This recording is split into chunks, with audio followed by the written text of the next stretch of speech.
እነዚህ አሁን የምታዩቸው ስንት ብር የፈጁ ይመስላችኋል? ኢንሻአላህ ቪዲዮውን እስከ መጨረሻው ተከታተሉት። አሰላሙ አሌይኩም ወረህመቱላሂ ወበረካቱ። ውድ የቻናል ቤተሰቦች እንዴት ናችሁልኝ? ሰላም ናችሁ ወይ? ሁላችሁም በያላችሁበት ሰላም ብያለሁ። አላህ ሱብሃነሁ ወተዓላ ሰላም ያድርጋችሁ።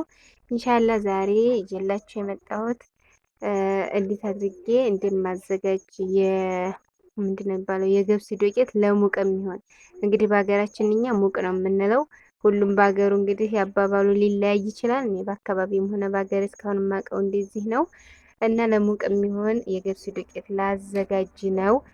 ኢንሻአላህ በስንት እንደገዛኋቸው ምን ጨምሬ እንደማዘጋጅ እስከ መጨረሻው ቪዲዮውን ተከታተሉት፣ እነግራችኋለሁ ማለት ነው። በእርግጥ የሚጠፋ የለም። ያው ግን ኢንሻአላህ እንግዲህ አይታወቅም ደግሞ እና ለቻናል አዲስ ከሆናችሁ ቻናሉን ሰብስክራይብ በማድረግ ቤተሰብ ሁኑ። ነባሮች ደግሞ ምን ጊዜም ለምታበረታቱኝ ከልብ ነው የማመሰግነው። ይሄን ቪዲዮ ምንም ጥራት የሌለው ቪዲዮ እንደዚሁም ደግሞ እናንተን የሚያዝናና ባይኖረውም እንዳልኳችሁ ለእኔ ስትሉ የምታበረታቱኝ ከልብ ነው የማመሰግነው። ብርታታችሁ አይለይ ነው የምላችሁ። እንግዲህ ይሄ ገብስ ነው፣ ተፈትጓል፣ ተቆልቷል። ማሻአላ እንደምታዩት እንግዲህ ማሻአላ በሆነ መልኩ አያችሁት፣ ተቆልቷል። ይሄ በነገራችን ላይ በአሁኑ ሰዓት ከቤት እንደዚህ በቃ መውቀጥ ምናምን ቀረ። አልሐምዱሊላህ ያው አልከፍልም ያለ ሰው ሲቀር እንጂ ያው በ50 ብር ምናምን በ30 ብር እንደ ብዛቱ እንደ ሁኔታው ይፈተጋል። ወፍጮ ቤት ማለት ነው። ወፍጮ ቤት እና ያስፈተጉት ጠባን እና ይሄ ስንት ጣሳ መሰላችሁ? ብዛቱ 6 ጣሳ ነው። እንግዲህ እኛ ሀገር ላይ ወተት ሁሉ አያገኝም። በዛ ላይ ደግሞ ሀቂቀተን በተለይ የሚያጠባ ሰው እንደዚሁም ከአረብ ሀገር ኑራችሁ ሀቂቀተን ስመጡ ሱብሃንአላህ ይህን ብትጠቀሙ ጉልበታችሁ ጥንክር ይልላችኋል ማለት ነው። የጀረበ ያውቀዋል። እና እንግዲህ ይህን ገብስ በጣም ጨምሯል ሀባይ እስከ 140 ብር ድረስ አለ። እንደ ገብሱ ቢለያይም ከ80 ብር ጀምሮ ግን አለ። እና ለማንኛውም ይሄ 130 ነው 120 የገዛሁት ነው። እንግዲህ በነገራችን ላይ ለራሴ ስለሆነ የገዛሁት ያን ያህል ተጨንቄ ሂሳብ ምናምን እንትን አላልኩም።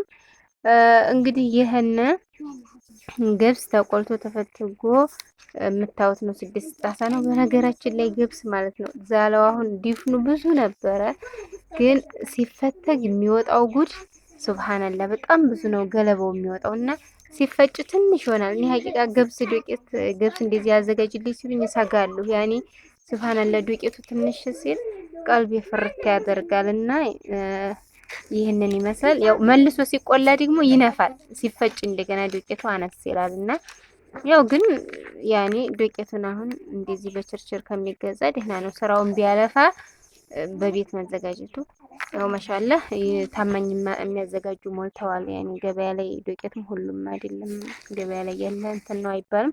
አለኩል ያህልን እስኪ ምንድን ነው የምጨምርበት ያለውን ነገር ምን የማደርገው አሁን ይሄ 6 ጣሳ ነው ብያችኋለሁ።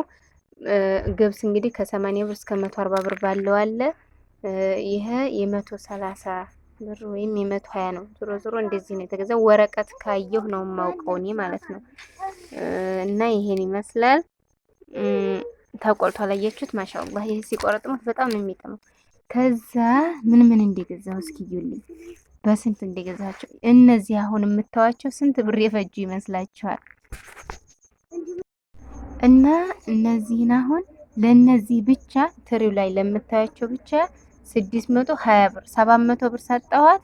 80 ብር ነው የተመለሰልኝ። አያችሁ ግን ሱብሃንአላህ። አሁን ይሄ እንግዲህ ማለት በጣም ሲያዩት አሁን ቁጥሪቱ ትንሽ ናት። የያዘው ብር ግን ሱብሃንአላህ አልሐምዱሊላህ ለኩል ያህል ማሻአላህ ተባረከላህ። ገበያው ዛሬ እንዴት እንደሚያምር አልኳችሁ። ሰው በጣም ያኔ ስጋት ሳይሆን ሁሉም ገበያ ስለሚሄድ ማሻአላ ሙልት ብሎ ምናምን ደስ ብሎ በጥሩ ሁኔታ ስንገበይ ይውለናል።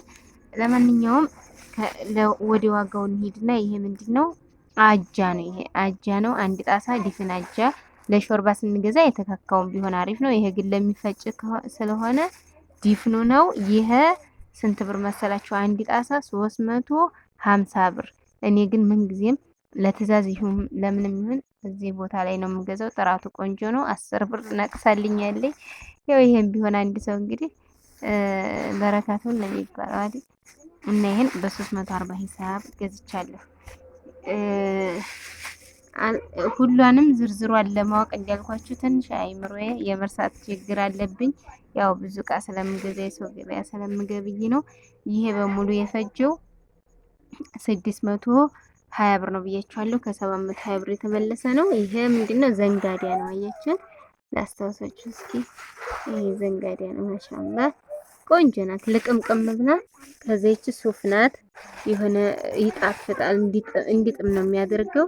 ይሄ ደግሞ የባቄላ ክክ ነው። ጽድት ያለ አንድ ቆርቆሮ የባቄላ ክክ አድርጌያለሁ። ይችም በፊሊት አድርጌያለሁ። ሲበዛም ብዙም ሰንትን ስለማይ ከዛ ትንሽዬ ሰሊጥ አድርጌያለሁ ማለት ነው። ትንሽዬ ሰሊጥ አድርጌያለሁ። ከዛ ይቺ ምንድናት? አጊሮ ጤፍ።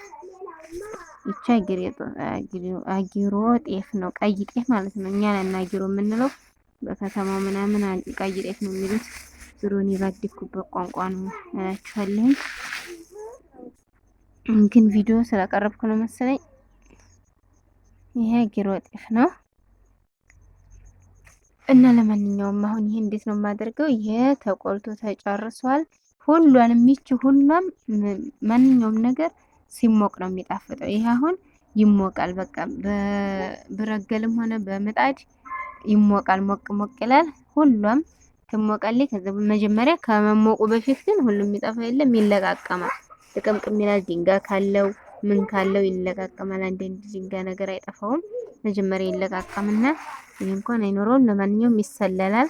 ከዛ በኋላ ማሻአላ ሁሉንም ሞቅ ሞቅ ሞቅ ሞቅ ብሎ ይገባል፣ ይዋጃጀራል። ይሄ ጋር ለውዝም የሚጨምራል፣ ሌላም ነገር የሽምብራ ከክ ምናምን የሚጨምራል። እኔ ግን በቂ ነው። ይሄ ራሱ ወጪው በዝቶብኛል። ግን ለምንድን ነው መሰላችሁ? ሀሊብ ብገዛ ሀሊብ ኒዶ 1200 ብር ገዝቼ ሀታ 10 ቀን 15 ቀን አያድርም።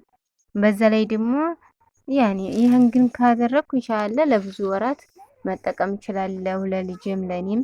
እኔ ደግሞ እያጠባሁ ስለሆነ ቢያንስ ይህን ካልተጠቀምኩኝ ጉልበቴ ራሱ እንደዚህ ልብ ይንቀጠቀጣልና ግድ ነው ወተት ምናምን እንደ ልብ ስለማይገኝ ያው ሀገራችን ታውቃላችሁ፣ ያኔ በእኛ ሀገር የሚያልብ ምናምን ራሱ አይጠቀምም እያፈላ እንኳን እኛ ማናልበው እላችኋለሁ። እየተገዛ አይዘለቅም።